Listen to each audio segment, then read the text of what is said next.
எப்படி மதிமுக திமுக வந்து ஆப்போசிட்டாகவும் எதிராகவும் தன்னுடைய கட்சி வந்து ஆரம்பிச்சிச்சு.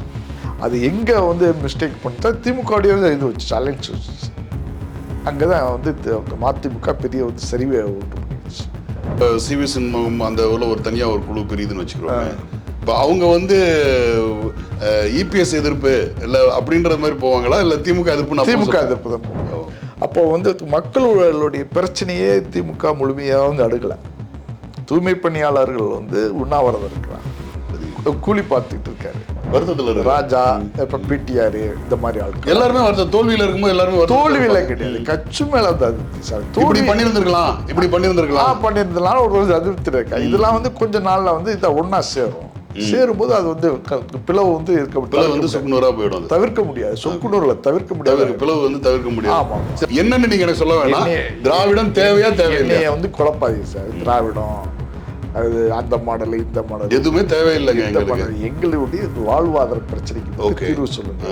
என்னை வந்து சும்மா தேவையில்லாம நாங்கள் சனாதனத்தை எதுக்குறோம், திராவிடத்தை இது ஆதரிக்கிறோம், அதெல்லாம் வேண்டாம் சார்.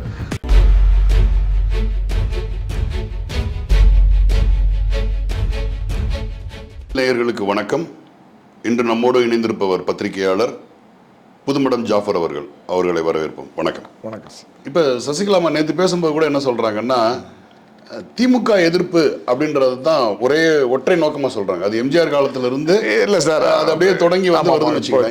இந்த காலகட்டத்துல இப்ப வந்து தாவேக்காவுடைய காலகட்டத்துல நான் என்ன சொல்ல வரேன்னா, இன்னைக்கு வந்து ஒரு மிகப்பெரிய வளர்ச்சியை நோக்கி நாடு போயிருச்சு. தொழில்நுட்பத்துல என்னமோ மாற்றங்கள் வந்துருச்சு. இளைஞர்களோட சிந்தனை வளம் வேறமாயிருச்சு. அவங்க என்ன சிந்திக்கிறாங்க ஒரு மாற்றத்தை நோக்கின்னு சொல்லி பெரிய பெரிய விஷயங்கள்லாம் பேசப்படுது.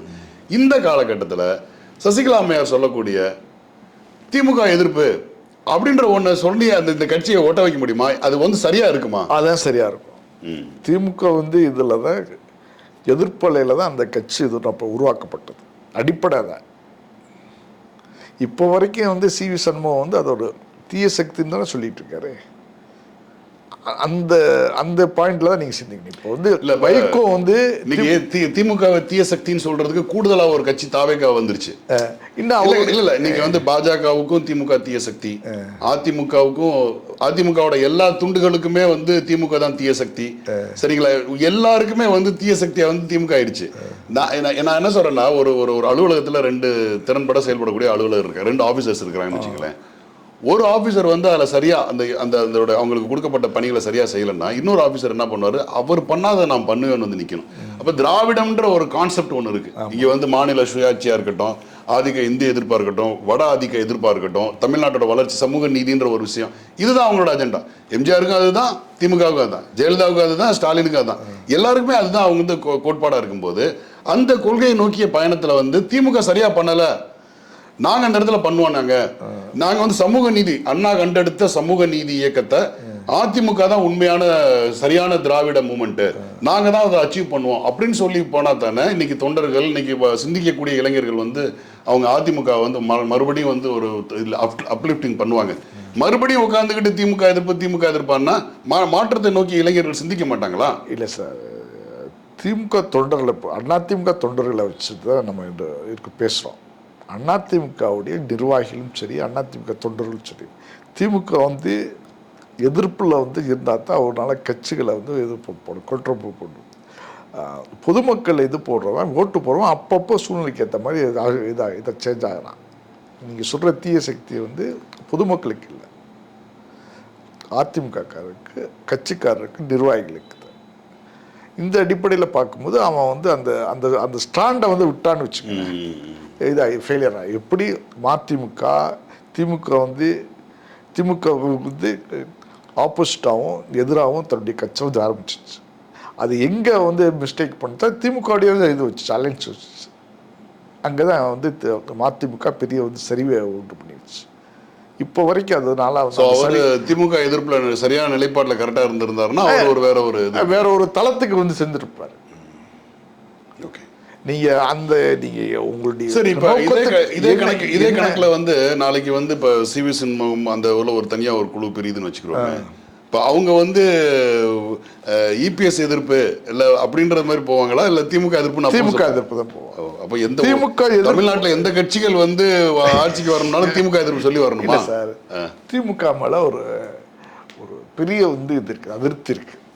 இல்ல கட்சிகளுக்கு இடையில அதிருப்தி இருக்கு, மக்கள்கிட்ட இருக்கு, எதிர்ப்பு காட்டியிருக்காங்க. அப்ப வந்து நீங்க சொல்றபடி பாத்தீங்கன்னா தமிழ்நாட்டுக்கு பொருந்தாத ஒரு மிகப்பெரிய தீய சக்தி திமுக. அப்படி ஒரு கட்சியே இருக்கக்கூடாது. அதுதான் எல்லா கட்சிகளோட நிலைப்பாடு. எந்த கட்சி வந்தாலும் திமுக எதிர்ப்பு, திமுக அப்படி இருக்கணும்னு நீங்க அதுதான் கலை யதார்த்தம் சொல்ல வரீங்க. அதான் கலை யதார்த்தம். அதான் மக்கள் 5 வருஷத்துக்கு முன்னாடியே தான் 10 வருஷம் மக்களுடைய தீர்ப்பு. அதான் சார் 49 ஆண்டு காலத்துல திமுகன்றது ஒரு தீய சக்தின்றது உங்களோட இதா இருக்கு. நான் ஓவராலா நான் கலெக்டிவா பார்க்கும்போது ஸ்டாலின் சொல்றாரு விஜய்க்கு வந்து எதிராக 65% இருக்குன்னு சொல்றாரு.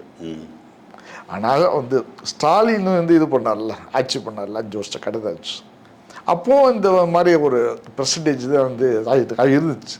தேர்தல் காலத்துல வந்து சதவீதங்கள் நம்ம பார்க்க முடியாது, குறைந்த சதவீதம் இல்லைங்க. இப்போ அதைத்தானங்க ஒரு நரேட்டிவா வந்து இது செட் பண்றாங்க. விஜய்க்கு எதிரான ஒரு நரேட்டிவா. அது தன்னுடைய தோல்வியில இருக்கிற தன்னுடைய தொண்டர்களை உற்சாகப்படுத்துறதுக்கான ஒரு கணக்கு சொல்றது. ஒண்ணும் பயப்பட வேணாம், நம்ம ரொம்ப சுதந்திர இந்தியாவில் எவனுமே 51% சதவீதம் வாக்கு சதவீதம் பெற்று ஆட்சி அமைக்கவே இல்லை.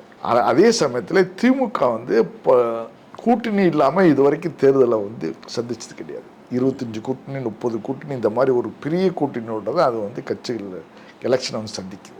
இல்லை, இங்கே வந்து சதவீதத்தின் அடிப்படையிலான ஆட்சியில் இப்போ நீங்கள் ஸ்ரீலங்காவில் போனீங்கன்னா நீங்கள் சொன்ன அந்த விகிதாச்சார பிரதிநிதித்துவம் இருக்கு. உலக நாடுகளில் 90% இதில் வந்து விகிதாச்சாரம் தான். இல்லை, அது ஒரு நல்ல விஷயம். விகிதாச்சாரம் தான் நல்லது. இப்போ வந்து மதிமுக ஒரு இதில் தேர்தலில் வந்து 8 அப்போ முதல் தேர்தலில் 8% ஏதோ ஒரு விகிதாச்சாரம் பெற்றுச்சு. அந்த விகிதாச்சாரப்படி அவருக்கு வந்து இந்த சீட்டு எம்எல்ஏக்கள் சீட்டு இது பண்ண ஒதுக்கப்பட்டது தான் இந்நேரம் இவ்வளோ பெரிய விளைவை வந்து சந்திச்சிருக்காரு. அது வந்து அலையன்ஸு சேர வேண்டிய நிர்பந்தமும் இல்லை. இப்போ வந்து சீமான் வந்து இந்த சதவீதம் பெற்றிருக்காரு, 3% பெற்றிருக்காரா? அதுக்கான எந்த மதிப்பும் இந்த ஜனநாயக வாக்களிக்கப்பட்ட அந்த வாக்களித்த மக்களுக்கான மரியாதை மரியாதை. இப்போ 3% உண்டான ஒரு 2 மாதிரி எல்லா காலகட்டத்திலையும் ஒரு 70% மக்களுக்கு எதிரான ஆட்சி தான் நடந்துகிட்டு இருக்கு. நீங்க விதாச்சாரத்தை பேசினா அப்படிதான் பேச முடியும். ஒரே ஒரு வாட்டி 51% பெற்று இந்தியாவில் வந்து இதுவாக பார்க்கப்பட்டது ஆட்சி.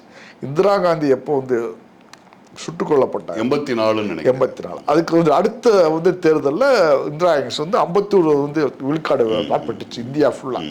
அதுக்கு அப்புறமும் சரி பின்னாடியும் சரி ஃபுல் மெஜாரிட்டியில் வந்து ஆட்சி அமைக்கும். உண்மைதான். அதாவது பல கலாச்சாரங்கள், இனம், மொழி அப்படின்ற அடிப்படையில் வந்து இந்தியா வந்து ஒரு கூட்டமைப்பான ஒரு ஸ்டேட்டா என்ன இன்னும் சொல்ல போனா இதுக்கு சரியான வந்து பண்ணீங்க. நீங்க அமெரிக்காவில் வந்து பாத்தீங்கன்னா பல ஸ்டேட்டுகள் சேர்ந்து தான் ஒரு யுனைடெட் ஸ்டேட்ஸ். அது மாதிரி அதுதான் வந்து அண்ணாவுடைய தத்துவம் சொல்லி கூட்டாட்சின்றது. அந்த மாநிலங்கள் பல இனங்கள் கலாச்சாரம்னு இருக்கக்கூடிய மாநிலங்கள்லாம் ஒருங்கிணைஞ்சு ஒரு தேசியம் இருக்குன்னு அம்பேத்கர் சொன்னாரு. விதாச்சார தேர்தல் முறைதான் வந்து சரியானதாக இருக்கும்னு சொன்னாரு அம்பேத்கர். எல்லா கட்சி தலைவர்களும் சரியா சமயத்தில் சொல்கிறாங்க விதாச்சார தேர்தல் முறை போடணும். ஆனால் இங்கே ஜாதிகள் பிளவு இருக்கு. அந்த ஜாதி சங்கங்கள் வந்து எங்கே இதாகிடக்கூடாதோ, வலிமை பெற்றிருக்கக்கூடாதுனால இந்த தேர்தல் முறையை நம்ம இன்னும் வந்து பின்பற்றிட்டு இருக்கோம். ஆனால் அது உண்மை கிடையாது. சிறுபான்மை மக்களுடைய இது இந்த வங்கி இருக்குல்ல, வாக்கு வங்கி, விதாச்சாரப்படி அவங்க வந்து பெற்றாங்கன்னா நிறைய எம்எல்ஏக்கள் வருவாங்க. கண்டிப்பாக தான். இப்போ அடிப்படையில் முஸ்லீம்கள் வந்து என்ன பண்ண செதறி இருக்கிறாங்க. இந்த தொகுதியிலுமே மொத்தமாக இல்லை. அப்போ இந்த விதாச்சார அடிப்படையில் ஒரு ஃபுல்லாக இந்தியா இது ஃபுல்லாக தமிழ்நாடு ஃபுல்லாக நிற்கிறான்னு வைங்களேன். அவளுக்கு உண்டான பிரதிநிதித்துவம் வந்து சரியாக கிடைக்கும். அது சரியாக கிடைக்காததுக்கு முழுக்கான இந்த வந்து தேர்தல். அதுதான் இப்போ விதாச்சார அடிப்படையிலான ஒரு அதிகார பகிர்வு இருந்தால் தான் வந்து நாடு மிகப்பெரிய ஒரு முன்னேற்றம். ஆனால் இதை வந்து என்ன பண்ணுறாங்க, ஜாதிகள் வலிமை பெற்றக்கூடாதுன்னு ஒரு தவறான ஒரு டேட்டாஸை வச்சுக்கிட்டு இதை வந்து நிப்பாட்டிக்கிட்டே இருக்கிறாங்க தொடர்ந்து. இப்போ பக்கத்து ஊரில் வந்து ஸ்ரீலங்கா இருக்குது. அங்கே வந்து தமிழர்கள் வந்து தொடர்ந்து வந்து பார்லிமெண்ட்டில் இது பண்ணுறாங்க, பிரிவுத்துவம் பண்ணுறாங்க. அதுக்கு என்ன காரணம்னா விதாச்சார தேர்தல் முறை. அந்த விதாச்சார தேர்தல் முறை இல்லைன்னா அங்கே வந்து சிங்களர்கள் ஒரு இது பகுதியில் எல்லா காலகட்டத்திலையுமே வந்து ஒரு மொழி அடிப்படையிலான ஒரு இன அடிப்படையிலான ஒரு பேராதிக்கம் இருந்துகிட்டே இருக்கும். ஆமா, அப்படியான விதாச்சார அடிப்படையில் அங்க வந்து 2 எம்பிஸ் 3 எம்எல்ஏஸ் வந்துகிட்டே இருக்கிறாங்க. அதனால இப்ப சொல்ற அதுதான் ஒரு சரியான சரி. இப்போ சட்டசபையில சொல்றது வந்து உதயநிதி ஸ்டாலின் சொல்றது இப்ப விதாச்சாரம் இருக்குல்ல, அது அவர் காலத்திலயும் அதே மிஸ்டேக். ஆமா, அவருக்கு எதிராகவும் வந்து மெஜாரிட்டியான பீப்புள் வந்து இது வாக்களிச்சிருக்காங்க. அதனால விஜய்க்கு வந்து எதிரானது மட்டும் இப்போ வந்து சொல்லிக்கிட்டு இருக்கேன். அது சரியானது கிடையாது. சரி, இல்ல அது சரியான விஷயம் இல்லை அது யதார்த்தத்தில். ஆனால் தன்னுடைய தொண்டர்களை உற்சாகப்படுத்துறதுக்காக சொல்றான்னு வச்சுக்கலாம். இப்போ நீங்க ரொம்ப இன்ட்ரெஸ்டிங்கான ஒரு விஷயம் சொன்னீங்க, திமுக உடைப்படும் அப்படின்னு சொன்னீங்க. அதை பத்தி கொஞ்சம் விளக்கம் சொல்லுங்க. திமுக வந்து இவ்வளோ பெரிய ஒரு திட்டங்களை வச்சிருந்துச்சு, வியூகங்கள் வச்சிருந்துச்சு, மக்களுக்கு பெரிய வெல்ஃபேர் மாதிரி ஒரு இது பிரம்மாண்டமான ஒரு அட்வர்டைஸ்மெண்ட், விளம்பரம், எந்த அரசும் செய்யாத ஒரு விளம்பரம்.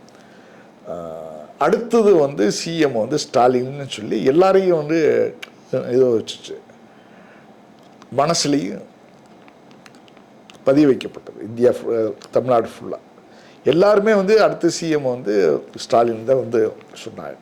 அது கிட்டத்தட்ட ஃபெயிலியர் ஆயிடுச்சு. அது என்ன அவர் அந்த ஃபெயிலியருக்கு வந்து அவருடைய தொகுதியிலே அவர் வந்து தோத்து போட்டார். அப்போ வந்து மக்களுடைய பிரச்சனையே திமுக முழுமையாக வந்து அடுக்கலை. தூய்மை பணியாளர்கள் வந்து உண்ணாவிரதம் இருக்கிறான், கூலி பார்த்துக்கிட்டு இருக்காரு. கூலி பார்த்தது மட்டும் இல்லை, வெளியில் வந்து பேட்டியும் கொடுக்க படம் வந்து ரொம்ப நல்லா இருக்கு. இந்த மாதிரி வந்து எதார்ச்சியமான ஒரு இது போக்கு. உண்மையான நிலவரம் வந்து ஸ்டாலினுக்கு வந்து போய் சேரவே இல்லை. நடுத்தர மக்களுடைய பிரச்சனை ஒவ்வொரு ஒரு செக்டரும் அதிகாரிகளையும் முழுசாக நம்பினார். தன்னுடைய மகன் மருமகன் அரசு இதை மட்டும்தான் நம்பினார். நீங்க சொல்ற பார்த்தீங்கன்னா இபிஎஸ்க்கும் ஸ்டாலினுக்கும் பெரிய வேறுபாடு இல்லை. தொலைக்காட்சியை பார்த்து தான் வந்து நான் தூத்துக்குடியில் சுட்டு கொண்டாங்கன்ற தெரிஞ்ச மாதிரி தான் ஒரு ஆட்சி நடத்தி கள நிலவரங்கள் அவருக்கு தெரியல. கண்டிப்பா கள நிலவரம் இப்ப கரூர்ல 41 பேர் இறந்த போது கூட வந்து அவர் வீட்டுல தான் இருந்தாரா, டிவி பார்த்து தெரிஞ்சுக்கிட்டாரா, என்ன பண்ணாரு அவரு? சார் அது வந்து நேரடியா போறாரு. தோல்விக்கான காரணங்கள் சார், அரசியல் தோல்விக்கான காரணங்கள் நீங்க சொல்றீங்க. சரி, ஓகேங்களா? இது வந்து ஓகே, உங்களுடைய பார்வையில நான் ஏத்துக்கிறேன். நான் இப்போ வந்து ஜனநாயகத்துல ஆனா அவர் மேல நீங்க கட்டப்படுற பிம்பம் என்னன்னு கேட்டீங்கன்னா, அவர் ஒரு ஆக்டிவே இல்லாத சிஎம். நீங்க நலத்திட்டங்கள் அப்கோர்ஸ் எல்லாருமே சொல்ல, நீங்க ஒண்ணும் இல்ல சார், நாடு முழுக்க பாருங்க பெட்ரோல் விலை வந்து இன்னைக்கு வந்து எப்படி ஒரு பெட்ரோலே போடாதீங்கன்னு சொல்லி பிரைம் மினிஸ்டரே சொல்லிட்டு இருக்காரு. ஒவ்வொரு பெட்ரோல் பங்க்லையும் அவர் தான் சிரிச்சுக்கிட்டு வேஷ்டி கட்டி வணக்கம் தமிழ்நாடுன்னு சொல்லிட்டு இருக்காரு. விளம்பரப்படுத்துறது வந்து அரசின் சாதனைகளை விளம்பரப்படுத்துறது அவங்களோட உரிமைகள். நலத்திட்டங்கள் பண்ணி அதிகபட்சம் செய்யாதது சொன்னா வந்து இந்த தமிழ்நாடு மக்கள் அவ்வளவு ஏற்றுக்க மாட்டாங்க. ஒரு இல்ல சார், ஒரு நாள் இன்னைக்கு ஜோசியக்காரரை வந்து ஒருத்தர் வந்து இவருக்கு வந்து உதவியாளராக நியமிச்சாங்க. ஒரு நாள் தூக்கி எறியப்பட்டிருக்கு. செய்யாததை சொன்னா சிஎம் வந்து ஸ்டாலின் வந்து செய்யாததை சொல்லி அவர் இருந்தாருன்னா அங்கேயே அவர் கண்டிக்கப்பட்டிருப்பாரு. நான் என்ன சொல்றேன், தோல்விக்கான காரணங்களை பத்தி நம்ம பேச வரல. நீங்க ரொம்ப இன்ட்ரெஸ்டிங்கான ஒரு விஷயம் சொன்னீங்க. இப்ப விஜய் கட்சி உடையும் சொன்னீங்கல்ல, விஜய் சொன்னேன்ல, இல்ல கட்சி உடையும் விஜய் இல்ல இவர் சொன்னேன். கட்சி உடையறதுக்கு வாங்க நீங்க நேரடியா சோசியர் சொன்னேன் இல்ல, சோசியர் தான் உடனே அவர் இது நீக்கிட்டாரே. என்னது நீக்கி தான் சார் ஆகணும்? அப்படி கிடையாது. ஏன் இல்ல சார், திமுக வந்து சில பேரை இது வச்சிருந்திருக்காங்க இதே மாதிரி எத்தனை குற்றச்சாட்டுகள் வந்திருக்கு தெரியுமா திமுக ஆட்சியில? கடையில போய் நின்று கடைக்காரனை அடிச்சு பாக்ஸிங் போட்டு ஒருத்தனை அடுத்த நிமிஷமே தூக்க போடுறான். அதே மாதிரி பாலியல் குற்றச்சாட்டுகள் ஏதாவது ஒரு குற்றச்சாட்டு பண்ணி பாலியல தான் சார் நீங்க தோல்வியை நான் என்ன சொல்றேன், இல்ல தோல்விக்கான காரணங்கள் நீங்க பாலியல் பிரச்சனை தோல்வியை. சரி ரைட், நான் திமுக தோல்வியை இப்ப வந்து திரு விஜய் ஜோசப் அவர்கள் வந்து விஜய் வந்து என்ன சொல்லியிருக்காங்கன்னா, அவர் வந்து அந்த பாலியல் குற்றங்கள் நடக்காம இருக்கிறதுக்கு அது வந்து மக்களால் ஆதரிக்கப்பட வேண்டிய ஒண்ணுதான் சார். ஒரு குற்றம் நடந்தாலுமே அது தவறு தான். ஒரு 100 அது பொள்ளாச்சி மாதிரி அதிமுக காலகட்டத்தில் நடந்த பொள்ளாச்சி மாதிரி குற்றங்கள் நடந்தாலுமே அவங்க வந்து கண்டுக்கிறாம இருந்தாலுமே அதுவும் பெரும் குற்றம் தான். அந்த வகையில குற்றம் தடுக்கப்படுறதுல எனக்கு வந்து மாற்று கருத்து இல்லை, நல்ல விஷயம். இப்ப நான் வந்து ரொம்ப ஆவரவா என்னடா நீங்க ஒரு ரொம்ப புதிரா ஒண்ணு சொன்னீங்க, திமுக உடையும் சொன்னீங்க, அதை பத்தி நீங்க சொல்லுங்க. தோல்விக்கான காரணங்களை விட்டுருங்க, அது வந்து தெரிய வேண்டிய விஷயம். தோல்விக்கான காரணத்துல தான் இருந்தா இந்த பிரச்சனை ஆரம்பிக்குது சார். தோல்விக்கெல்லாம் புள்ளியில இருந்தா இந்த இது சார் திமுகனாலே தோல்விதான் சார். எம்ஜிஆர் உயிரோடு இருக்கிற தட்டியும் வந்து திமுக எடப்பாடி வந்து 120 சீட்டும் பெற்றிருந்தாங்கன்னா அவரு சொல் பேச்சு நேரம் சி வி சண்முகம் வந்து இருப்பாரு, கேட்டிருப்பாரு. சரி, சி வி சண்முகம் கேட்டிருப்பாரு. இல்ல சார், அவர் வந்து தோக்க போய் தானே அவர் மேல கேள்வி எழுப்பப்படுது. நீங்க இந்த இடத்துல அதிமுக கம்பேர் பண்ணவே முடியாது. ஏன் சார்? ஏன்னா அது ஜெயலலிதா அவர்களோட மறைவுல இருந்து அதனுடைய அதாவது ஒவ்வொரு பாட்டா உடைய உதிர்ந்து விழுக ஆரம்பிச்சிருச்சு. திமுக நான் என்ன சொல்றேன், புனிதமானவர்களுடைய கட்சா சார். திமுக வந்து புனிதமான கட்சா. நான் புனிதமா விமர்சனத்துக்கு அப்பாற்பட்டவளா இல்ல சார், தீய சக்தியா வச்சுக்கணும். நீங்க தான் சொல்லிட்டீங்க விமர்சனத்துக்கு அப்பாற்பட்டவளா. இல்ல சார், நீங்க கிடையாது. ஒண்ணு இல்ல சார், நீங்க சொல்லிட்டீங்க சார். தமிழ்நாட்டு மக்களால் வெறுக்கக்கூடிய இருக்கிற எல்லா தமிழக கட்சிகளும் வெறுக்கக்கூடிய மக்களால் தூக்கி எறியப்படக்கூடிய மிகப்பெரிய தீய சக்தின்றது உங்களோட நிலைப்பாடு. நீங்க அதுக்கான எல்லா விஷயத்தையும் சொல்லிட்டீங்க. நான் அது வந்து இப்ப எப்படி வந்து பாஜகவும் RSS வந்து திமுக ஒழிச்சு எடுக்கணும்னு நினைக்கிறீங்களோ அந்த நிலைப்பாடுல நீங்க ரொம்ப ஸ்ட்ராங்கா இருக்கிறீங்க. அப்படியே இருக்கட்டும். இப்ப எனக்கு சொல்லுங்க, அப்படி ஒரு தீய சக்தி இன்னைக்கு தமிழ்நாட்டுல வந்து ஒரு எதிர்கட்சியா வந்து உட்கார்ந்துருக்கு. இது உடையும் நீங்க ஒரு வார்த்தை சொன்னீங்க. எந்த முகாந்திரம் இருக்கு? உட்கட்சியில என்ன மாதிரியான வேலைகள் நடக்குது? எப்படி உடைஞ்சு விழுதுன்னு சொல்லுங்க. நீங்க உட்கட்சியில அதிருப்திகள் இருக்கு நிறைய தலைமைகள் மேல. சில பேர் தான் அங்க எல்லா முடிவுகளும் வந்து எடுக்கிறாங்கன்னு சொல்லி இதுல வந்து மற்ற வந்து குடும்ப மெம்பர்ஸ்க்கான கனிமொழி மற்ற பேருக்கான இம்பார்ட்டன்ஸ் இல்லை. ரொம்ப வந்து இந்த தளர்வா இருக்கு. அதனால ஒரு அணிகள் வந்து இது ஃபார்ம் பண்ணக்கூடிய சூழல் இருக்கு. ரெண்டாவது பெரிய வந்து தலைவர்கள் இருந்தாங்கல்ல, லீடர்ஸ், அவங்க இதை ஏதோ ஒரு காரணத்துக்காண்டி கொஞ்சம் வருத்தத்துல இருக்க. ராஜா, இப்ப பிடிஆர், இந்த மாதிரி ஆட்கள் எல்லாருமே வருத்தம். தோல்வியில இருக்கும்போது எல்லாருமே தோல்வியில கிடையாது, கட்சி மேல அந்த அதிருப்தி சார். இப்படி பண்ணிருந்திருக்கலாம் ஒரு அதிருப்தி இருக்கா. இதெல்லாம் வந்து கொஞ்ச நாள்ல வந்து இதை ஒன்னா சேரும்போது அது வந்து பிளவு வந்து சுக்குநூறா போயிடும். தவிர்க்க முடியாது. சொக்குநூறுல தவிர்க்க முடியாது. பிளவு வந்து தவிர்க்க முடியாது. ஆமா, அப்படியே சரியில்லை. ஆனா வேற வழி இல்லாம ஓகே, நீங்க இப்படி சொல்லிக்கலாம். நீங்க ஒரு திமுகவுல இருக்கிற குடும்ப ஆட்சி, அதாவது உதயநிதி தலைமையில ஒரு பிரிவு. நீங்க சொல்றபடி பாத்தீங்கன்னா கனிமொழியா, நீங்க என்ன சொன்னீங்க? கனிமொழி தலைமையில 2 இருக்குமா, அப்படி 3 இருக்குமா? சொல்லுங்க சார். பிளவுனா ஒண்ணுதான் சார், இப்போதைக்கு ஒண்ணு. அப்புறமா போக அது என்னன்னு தெரியாதுல்ல. அதுக்கான எல்லா டீம் இல்ல, என் டீம் இல்ல, அவர் டீம் இல்ல, ஸ்டாலின் டீம் இல்ல, அவ்வளவுதான். 2 அணிகளா வரும். கனிமொழி தலைமையில ஒண்ணு வாய்ப்புகள் இருக்கு சார். எல்லாரும் வாய்ப்புகள் இருக்குன்னா சார், இப்போ ஒண்ணு இல்ல சார். இப்போ நீங்க வந்து எப்படி வாய்ப்புகள் இருக்குன்னா, இன்னைக்கு வந்து அதிமுகவில் வந்து EPS கிட்ட வந்து 22 தான் இருக்கு, இவர்கிட்ட வந்து 25 இருக்கு, சீட் இருக்கு. 25 சீட்ல நீங்க கூட சொன்னீங்க 10 சீட்டு வந்து CV சண்முகத்திட்ட இருக்கு, 10 சீட்டு வந்து வேலுமணி கிட்ட இருக்கு, இவர்கிட்ட இருக்கு அப்படின்னு சொல்லி ஒரு கணக்கு சொல்றேன். இவங்க எல்லாம் வந்து போய்ச்சல இருக்கிறாங்க. ஒரு உயர்மட்ட குழுல வந்து சண்டை போட்டுக்கிட்டாங்க. இது வந்து கட்சி உடைய போகுது அப்படின்னு நம்ம பேசுறோம். திமுக தலைமையிலான இன்னைக்கு இருக்கிற ஒரு ஸ்டாலின் தலைமையிலான இதுல என்ன மாதிரியான முகாந்திரம்? கனிமொழி அவர்களுக்கும் உதயநிதி அவர்களுக்கும் சண்டை வந்ததா? கனிமொழிக்கும் வந்து இவர்களை திருச்சி சிவா வந்து சண்டை போட்டா என்ன மாதிரி நகல் நடக்குது? தெரிஞ்சு இல்லாம இருக்காங்கல்ல கனிமொழி மேடம். மீடியா வெளிச்சமும் இல்லாம அமைதியா இருக்கிறாங்க. என்ன காரணம்? இப்ப வந்து தோல்வி ஆயிடுச்சு. வெளியில வந்து ஏதாச்சும் ஒன்று பேசணுமா இல்லையா? சரி, ஏன் எதுவுமே பேச மாட்டேங்க? பேசாதனால வந்து அதிருப்தியில இருக்கிறாங்க, கட்சி உடைக்க போறாங்க. கட்சி உடைக்க போறல. மௌனத்துடைய வந்து அடையாளம் என்ன? மௌனத்தோட அடையாளம் என்ன நீங்க சொல்லுங்க. மௌனத்தோட அடையாளம் வந்து உள்ளிருந்து ஒரு புரட்சி பண்ணி கட்சி உடைக்கிறதா? அப்படி கிடையாது. மௌனத்துடைய சிலபடி சும்மாவும் இருக்கலாம். இது உடைக்கும். அதனாலதான் சொன்னேன், நீங்க ஜோசியக்காரர் மாதிரி பேசாதீங்க. சோசியக்காரர் கிடையாது சார், பத்திரிக்கையாளனா இப்போ சோசியக்காரர் மனிதர் இருக்காங்க எல்லாருமே. அந்த அடிப்படையில பேசாதீங்க. சரி சரி. இப்போ சோசியக்காரன்லாம் சோசியக்காரனுக்கு பத்திரிகைக்காரனுக்கு பெரிய வித்தியாசம் கிடையாது. இவன் சொல்றது நடக்கும், அவன் சொல்றது நடக்கும். சரிங்க சார், நடக்காமலே இருக்கலாம். ஒரு வகையில வந்து பாத்தீங்கன்னா RSS கண்ட அல்லது பிஜேபி கண்ட ஒரு மிகப்பெரிய விஷயம் என்னன்னா கழகங்கள் இல்லாத ஆட்சி. ஆனா தாவேகாவும் கழகத்துல வருது. அப்படி வச்சுக்கணும், திராவிடம் இல்லாத ஆட்சின்னும் போது ஒரு திராவிட கட்சியை தூக்கி எதிர்கட்சியில உட்கார வச்சாச்சு. உங்களோட விருப்பப்படி அது வந்து 2ஆ உடைக்கணும்னு விருப்பப்படுறீங்க. அடுத்து வந்து இன்னொரு திராவிட கட்சியை வந்து இன்னொரு திராவிட கட்சியான அதிமுக அதை ஏத்துக்கிறீங்களா? அதிமுக திராவிட கட்சியை ஏத்துக்கிறீங்களா? அந்த அதிமுக கட்சியும் இப்ப பிளவுபட்டி வச்சு ஆக மட்டும் வந்து இப்ப பிஜேபி வந்து ஒரு சமநிலையில் அடைஞ்சிருக்குன்னு நினைக்கிறேன். திராவிடத்திற்கான தேவை முதல்ல திராவிடம் ஒன்று தேவை. எக்ஸ்ட்ரா லக்கேஜா ஏன்னா தமிழ் தேசியம்னு ஒண்ணு தேவைப்படுமா சார்? இப்படியான பலவிதமான இன்னைக்கு வந்து கம்யூனிசம், தலித்தியம், அது மாதிரி பெரியாரியம், என்னமோ திராவிடம்ன்றது ஒண்ணு தேவையா நமக்கு? ஃபாருக்கு புரியாத விஷயத்தை திரும்ப திரும்ப பேசுறீங்க. இந்த சதானம், இது சனாதனம், திராவிடம், இதெல்லாம் வந்து எங்களுக்கு தேவையில்லை. எங்களுடைய வாழ்வியல் பிரச்சனைக்கு தேவையான விஷயங்களை மட்டும் நீங்க பேசணும். என்னை ஒரு உட்டோப்பியா வந்து உலகத்துக்கு நீங்க அழைச்சிட்டு போவாதீங்க.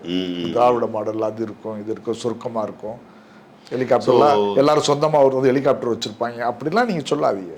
யதார்த்தத்தை பேசுங்க. ஓகே, இப்ப திராவிடம் என்பது தமிழ்நாட்டு சூழலுக்கு இனிமேல் தேவையில்லை, புதுமடம் ஜாஃபர் வந்து பகிரங்கமா சொல்றான்னு எடுத்துக்கலாமா? இல்ல சார், திராவிடங்கிறது என்ன சார்? அதை சொல்லுங்க, நீங்க முதல்ல சொல்லுங்க. இல்ல, உங்களோட புரிதல் வேணான்னு சொன்னீங்க. இல்ல திராவிடம்னா என்ன சொல்லுங்க. இல்ல, எனக்கு நான் மூணு ஸ்டேஜ், இந்த நாலு பத்திரிகையாளர் திராவிட நான் பாடம் எடுக்க வேண்டிய சூழல். நீங்க சொல்லுங்க, தேவையா? 4 பேர் சேர்ந்து தானே வந்து இது ஆகிறோம். திராவிட தமிழர், தெலுங்கர், இந்த மாதிரி தானே சேர்ந்து சொல்றோம். சரி, இதுல வந்து எங்க இப்ப வந்து மிச்ச பேர்லாம் இது பண்ணி ஒத்துக்குறாங்களா திராவிடத்தை? சரி, நீங்க அப்படியே நேருக்கு நேரம் வந்து செந்தமிழன் சீமான் கிட்ட உட்கார்ற மாதிரி. இல்ல வேற மாதிரி இருந்தீங்க, பல டைமென்ஷன் எடுக்கிறீங்க. இல்ல இல்ல, திராவிடத்தை பத்தி நான் பாடம் எடுக்கிற உயரத்திலையும் இல்ல, நான் உங்களுக்கு பாடம் கொடுக்குற இடத்துலயும் இல்ல. நீங்க இல்ல, நீங்க ஒரு பத்திரிகையாளர், எல்லா அரசியல் சூழல் தெரிந்தவர். நான் என்ன கேட்கிறேன், திராவிடம் என்னன்னு நீங்க எனக்கு சொல்ல வேணாம். திராவிடம் தேவையா தேவையில்லையா வந்து குழப்பாதீங்க சார். திராவிடம் அது அந்த மாடல், இந்த மாடல் எதுவுமே தேவையில்லைங்க. எங்களுடைய வாழ்வாதார பிரச்சனைக்கு வந்து தீர்வு சொல்லுங்க. என்னை வந்து சும்மா தேவையில்லாம நாங்க சனாதனத்தை எதுக்குறோம், திராவிடத்தை இது ஆதரிக்கிறோம், அதெல்லாம் வேணாம் சார். நீங்க வந்து புரியுற மாதிரி பேசுங்க. இல்ல புரியுற மாதிரியே நான் பேசுறேன் சார். எந்த சப்ஜெக்ட்டுமே ஓகே ஓகே ஓகே, நான் இல்ல புரியுற மாதிரி நான் சொல்றேன். உங்களுக்கு வந்து 5 ஆண்டு ஆகுது காலத்துல திட்டங்களுக்கு இது இது இது வச்சானே தவிர, பேர் வச்சாங்களே தவிர அந்த திட்டங்களை பத்தி சரியான இம்ப்ளிமெண்ட் கிடையாது. சரிங்க சார், அது இல்ல நான் திமுகவா இருக்கட்டும், அதிமுகவா இருக்கட்டும், என்ன இதற்கு முன்னாடி 60க்கு முன்னாடி ஆண்ட காங்கிரஸா இருக்கட்டும், நீங்க வந்து ஒரு அரசியல் செய்யும் போது என்ன நீங்க திட்டங்கள்னு ஒண்ணு சொல்றீங்கல்ல, அந்த திட்டங்கள்ன்றது வெறுமனே திட்டங்களா இருக்காது சார். அந்த திட்டங்களுக்கு பின்னாடி ஒரு கோட்பாடு இருக்கும், ஒரு கொள்கை இருக்கும். நீங்க என்ன சார், அந்த கொள்கையே எனக்கு வேணாண்டான்றீங்க, பேர்லாம் வைக்காத எனக்கு வந்து நீ வந்து ஒரு டெவலப்மெண்ட் கூட சார். டெவலப்மெண்ட் நீங்க சொல்லக்கூடிய அந்த வார்த்தைக்கு பின்னாடி ஒரு பெரிய கோட்பாடு இருக்கு சார். இன்னைக்கு நீங்கள் நானும் சட்டை போட்டு மைக் போட்டு இன்னைக்கு பெரிய இன்ஃப்ராஸ்ட்ரக்சர்ல உட்காந்து பேசிட்டு இருக்கோம்னா அதுக்கு பின்னாடி ஒரு கோட்பாட்டு அரசியல் இருக்கு. வெறுமனே வந்து சட்டை கொடுத்தேன் பேண்ட் கொடுத்தேன்றது இல்ல. சட்டையே போடாத ஒரு இனம் வந்து இந்த ஊர்ல இருந்தாங்க. தன் நிழல் வந்து தெருவில் படக்கூடாத ஒரு இனம் இருந்தது. அதுக்கு பின்னாடியான ஒரு மாற்றம், தோல்ல துண்டு போடக்கூடிய மாற்றம் வந்தது. எல்லாரும் படிக்கணும்ன்ற ஒரு காலம் வந்தது. இதுக்கு பின்னாடி ஒரு கோட்பாட்டு அரசியல் இருக்கு. நீங்க ஒண்ணு இல்ல சார், இன்னைக்கு வந்து தமிழ்நாட்டை வஞ்சிக்கிறோம்னு சொல்றதுக்கு பின்னாடி வஞ்சிக்கக்கூடிய பாஜகவுக்கு ஒரு கோட்பாட்டு அரசியல் இருக்கு. அந்த கோட்பாட்டு அரசியல் வந்து சனாதன அரசியல். எல்லாரும் சமத்துவம் ஆகக்கூடாது, எல்லாரும் படிக்கக்கூடாது. ஈக்குவாலிட்டிக்கு எதிரான கட்சி வந்து பிஜேபி. ஈக்குவாலிட்டிக்கு எதிரான சித்தாந்தம் வந்து ஆர்எஸ்எஸ் சித்தாந்தம். ஆர்எஸ்எஸ் சித்தாந்தத்தை இயக்குறது ஆரிய சித்தாந்தம். அதுக்கு எதிரான கோட்பாடு திராவிடம். திராவிடம் என்பது சமூக நீதி. சமூக நீதியிலான கொள்கை இருக்கும் போதுதான் நீங்க சொல்லக்கூடிய திமுகவா இருக்கட்டும், அதிமுகவா இருக்கட்டும், இங்க நலத்திட்டங்கள் கொண்டு வந்தோம். மற்ற மாநிலங்களோட இன்னைக்கு முன்னேறிய மாநிலமா இருக்கிறோம். இன்னைக்கு நம்ம முன்னேறிய மாநிலமா இருக்கிறதுக்கு காரணம் திமுக நீதி, திராவிடம் கொண்டு வந்த இந்த ஐடியாலஜி இருந்ததுனாலதான் பலன்கள் உங்களுக்கு வந்து சேர்ந்தது. வாய்ப்புகள் இருக்க திமுக எல்லாருக்கும் அந்த இதை தவிர, குடும்பத்தை தவிர நீங்க சொல்ற சனாதனம் இருக்குல்ல, அது அந்த அடிப்படையில் நான் இப்ப வந்து உங்களுக்கு சனாதனத்தின் திராவிடம்ன்ற ஒரு கோட்பாட்டை பத்தி நான் கேட்டேன். சொல்லுவோம். இந்த திராவிட கோட்பாட்டுல உங்களுக்கு தமிழ்நாட்டுக்கு வேணும் வேணாம் ரெண்டே வார்த்தையில சொல்லுங்க. உள்கட்சி அரசியல விட்டுருங்க சார். திமுகவுக்குள்ள உள்கட்சி பூசல் இருக்குன்னா இந்த 11 தேர்தலில் வந்து அது பிரதிபலிச்சிருக்கும். என்னண்டு கட்சி நீங்க ஆசைப்பட்ட கட்சி உடைஞ்சிருக்கும். அது வந்து அந்த கட்சிக்காரன் பாத்துக்கிறோம். சரிங்களா? இப்ப கூட நான் உங்ககிட்ட கேட்ட சரியான வந்து ஒரு ஆதாரபூர்வமான கருத்தை நீங்க சார். ஆதாரபூர்வம் எப்படி? கனிமொழி மேடம் மௌனமா இருக்கிறாங்க, அதனால இந்த கட்சி உடைய போகுதுன்னு சொன்னோம்னா நான் அதை இல்ல சார், இவ்வளவு தோல்விக்கு அவ ஒண்ணுமே பதில் சொல்லியே. நீங்க எங்கேயாச்சும் இது பண்ணிருக்கீங்களா, பேட்டி பார்த்திருக்கீங்களா? இல்ல இல்லைன்னா ஸ்டாலின் உதயநிதி ஸ்டாலினை தவிர வேற யாரும் பேசல. ஸ்டாலின் கூட அவ்வளவா பேசல. இப்ப உதயநிதி ஸ்டாலின் தான் பேசிட்டு இருக்காரு. இன்பநிதி கூட இன்னும் பேசல. உதயநிதி ஸ்டாலின் தான் பேசிட்டு இருக்காரு. சரி, இதுவரை நான் கேட்ட அனைத்து கேள்விகளுக்கும் அழகிய முறையில் பதில் சொன்ன வணக்கம். நன்றி. வணக்கம்.